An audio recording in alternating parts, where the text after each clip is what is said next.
BR request जाएगा CPU को, CPU BG signal देगा, BG सिग्नल के मिलने के साथ ही सीपीयू का सारा कंट्रोल एड्रेस बस और डेटा बस, देखिए यहाँ पे लिखा हुआ है ये मेरा एड्रेस बस है और ये डेटा बस है। सीपीयू अपना इस पर से जो कंट्रोल है वो हटा लिया, देख रहे हैं ना। अब ये कंट्रोल किसके हाथ में चला गया, जब BG हाई है तो ये कंट्रोल अब DMA के हाथ में चला है, यानी एड्रेस बस और डेटा बस को अलाउ करने का परमिशन किसको मिल गया, DMA को मिल गया। और इसके साथ ही रीड करना है या राइट करना है, ये आपके CPU में भी है, रैम में भी है यानी मेमोरी में भी है और DMA में भी है। तो रीड या राइट करना है, ये इंफॉर्मेशन कौन देगा, DMA। और ये इंफॉर्मेशन जब DMA देगा तो फिर उस वक्त आपका CPU का रीड और राइट इंफॉर्मेशन कोई काम नहीं करेगा। यहाँ पे ऐसा सर्किट बना हुआ है बाय इस तरीके से है कि यदि CPU एक्टिव है तो ऊपर का प्रोसेस सब काम होगा, CPU इनएक्टिव है तो नीचे वाला सारा काम होगा DMA के अकॉर्डिंग। और ये इससे कनेक्टेड है मेरा मेमोरी एक्सेस। तो जैसे ही कंट्रोल DMA के हाथ में गया, ये सारा चीज सर्किट समझिए कि ऑफ है, हाई इम्पीडेंस में है। तो अब जो भी सिग्नल आ रहा है वो किसके थ्रू आ रहा है, DMA के थ्रू जा रहा है, और वही सिग्नल हमारे इस रैम को मिल रहा है या मेमोरी को मिल रहा है। अब जो ये इंफॉर्मेशन है कि भाई ये सिग्नल रीड करना है या राइट करना है और एड्रेस बस को कंट्रोल हमारे हाथ में है, तो अब IO को बताएगा कि भाई अब मेरे हाथ में आ गया, आप इसको डेटा को डायरेक्ट ट्रांसमिट कीजिए। तो ट्रांसमिट कीजिए एड्रेस बस के थ्रू, उसको एड्रेस मिल जाएगा।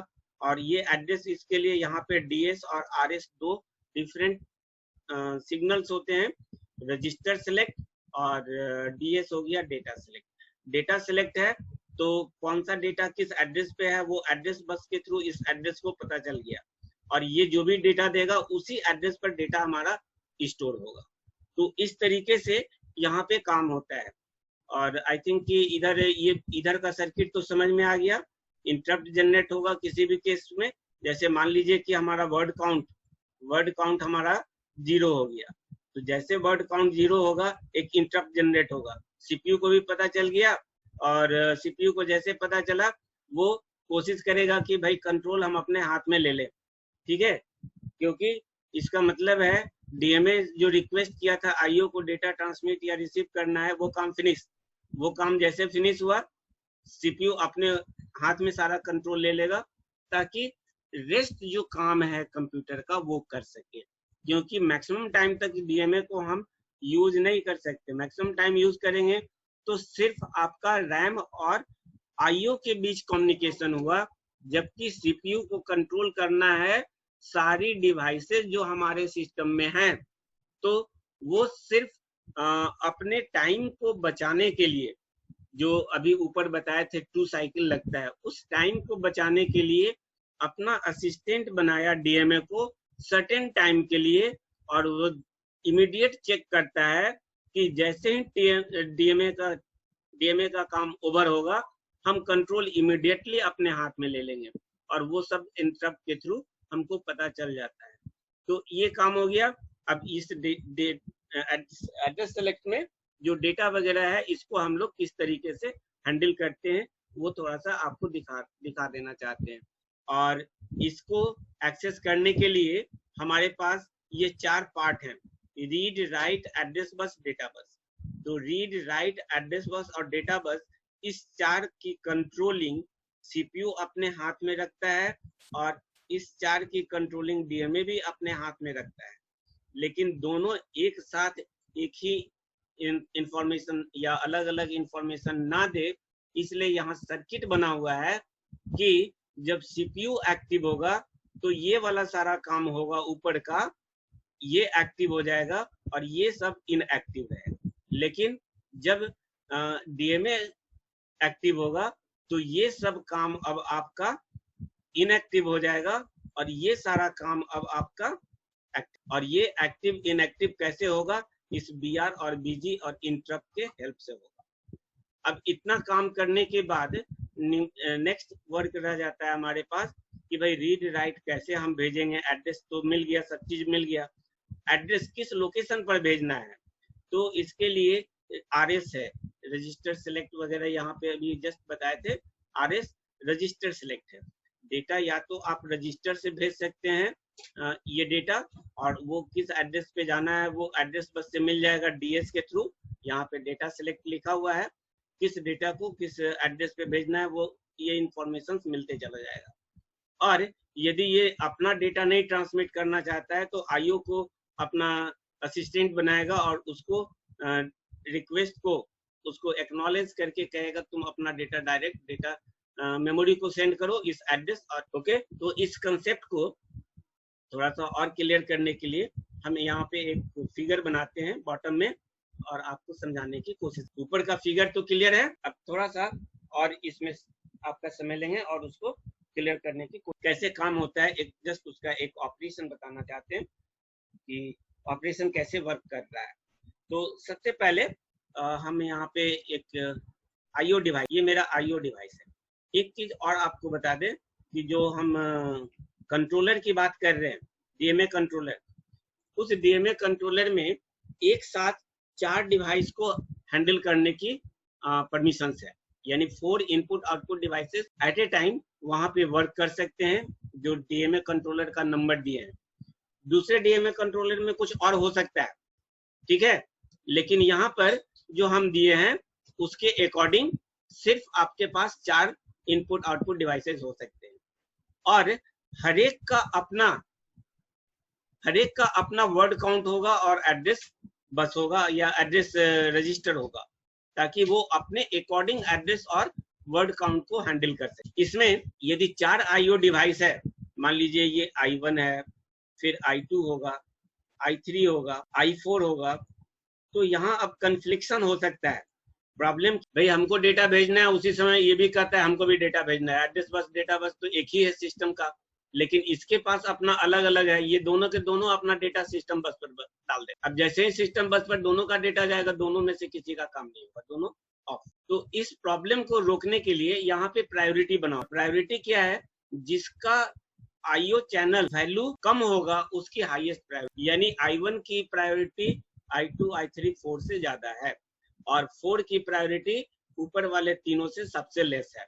तो ये कन्फ्लिक्शन ना हो, सेम टाइम में सारे IO अपना डेटा सेम एड्रेस बस और सिस्टम बस पर ना भेज दे, इसके लिए ये प्रायोरिटी बना हुआ। तो यहाँ पर एड्रेस बस भी होगा और डेटा बस भी होगा, इसका भी अपना एड्रेस बस होगा और डेटा बस हर एक का है, लेकिन सिस्टम का अपना एड्रेस बस और डेटा बस है। अब इसमें से कोई एक ही अपना यहाँ पे भेज सकता है डेटा और एड्रेस एट ए टाइम, दोनों नहीं भेज सकते। दोनों भेजेंगे तो ये जो सिस्टम बस है ये कन्फ्लिक्ट कर जाएगा, इसलिए यहाँ पे प्रायोरिटी बनी। तो ये जो हमने ऊपर नंबर लिखा है, उस नंबर में ये 4 तरह के चैनल, और प्रायोरिटी डिसाइड होती है उसकी नंबरिंग पर।